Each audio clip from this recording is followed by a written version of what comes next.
अपनी जिंदगी में कैसे एक नई ऊंचाई आप और हम लोग हासिल कर सकें, how to fly high in our life. उड़ने के लिए आपको एक जगह छोड़नी पड़ेगी, क्योंकि बिना छोड़े उड़ा जा सकता है क्या? नो, एक जगह आपको उड़ान भरने के लिए छोड़नी पड़ेगी। और एक कहानी आपको सुनाना चाहता हूं। एक राजा था और उस राजा को उसके एक बहुत जो प्रिय मित्र था, वो भी दूसरे सल्तनत का राजा था। तो दो राजा आपस में दोस्त थे। तो दूसरे राजा ने पहले अपने मित्र को तोहफे में कुछ दिया, और वो तोहफा उसकी जिंदगी का सबसे महत्वपूर्ण तोहफा था, सबसे प्यारा तोहफा था।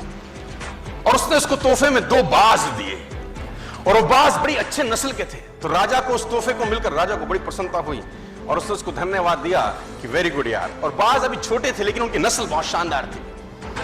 अच्छी नस्ल के बाज देकर राजा प्रसन्नचित हुआ, और उसने अपने महल में जो ट्रेनर था, जो पशु पक्षियों को ट्रेन करता था, वो बाज उसके हैंडओवर किए कि इसको तू ट्रेन कर। मैं चाहता हूं, ये बड़ी अच्छी नस्ल के बाज है, तेरे हाथ में आए हैं, तुमको उड़ना सिखा, कलाबाजियां सिखा, पैंतरे सिखा, युद्ध नीति सिखा, सब कुछ सिखा, और फिर मेरे पास आई। तो उस ट्रेनर ने 2-3 महीने उस बाजों पे काम किया, और बहुत जबरदस्त तरीके से काम किया। और 3 महीने के बाद उसने राजा को रिपोर्ट किया बड़ी अजीब बात।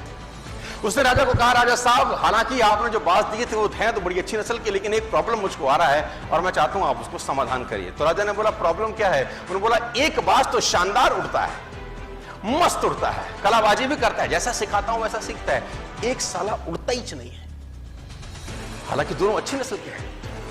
तो राजा ने बोला, प्रयास करो। उसने बोला, सर मैंने सारे प्रयास करके देख लिए, मुझको समझ नहीं आ रहा कि तकलीफ क्या है। तो राजा ने बोला, किसी और को हायर करो, अपने शहर में, अपने एरिया में, अपनी सल्तनत में कोई ऐसा आदमी ढूंढो जो पक्षी प्रेमी हो, ऐसा आदमी ढूंढो जो नेचर लविंग हो, जो बाज से बात कर सके, उससे पूछे समस्या क्या है, दूसरा भी तो तेरी भांति दनादन उड़ रहा है, तेरे को क्या तकलीफ है? तो उसने बोला, राजा जी प्रयास करता हूं। वो ट्रेनर देश में घूमा और एक व्यक्ति को पकड़ के लाया और उसको जिम्मा दिया कि तू ट्रेन कर।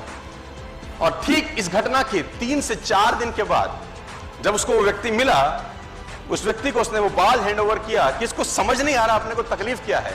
उसने बोला, इसको तो मैं उड़ा दूंगा। सिंपल सा ग्रामीण सा आदमी, किसान सा आदमी। अगले ही दिन राजा उन बाजों को देखने आया तो दोनों के दोनों मस्त उड़ रहे थे। राजा ने बोला कि ये कैसे चमत्कार किया? तो बोला, ये तो साधारण सा एक गांव वाला है, इसने कर दिया ये काम। तो उसने गांव वाले से, राजा ने पूछा, तूने क्या किया? उसने बोला, मैंने कुछ नहीं किया, जिस शाखा पे बैठा था उस शाखा को मैंने काट दिया, अपने आप उड़ने लगा। I simply just cut the branch। तो कौन सी शाखा पे आप बैठे हो यार? तो मैं चाहता हूं उस शाखा को काटा जाए।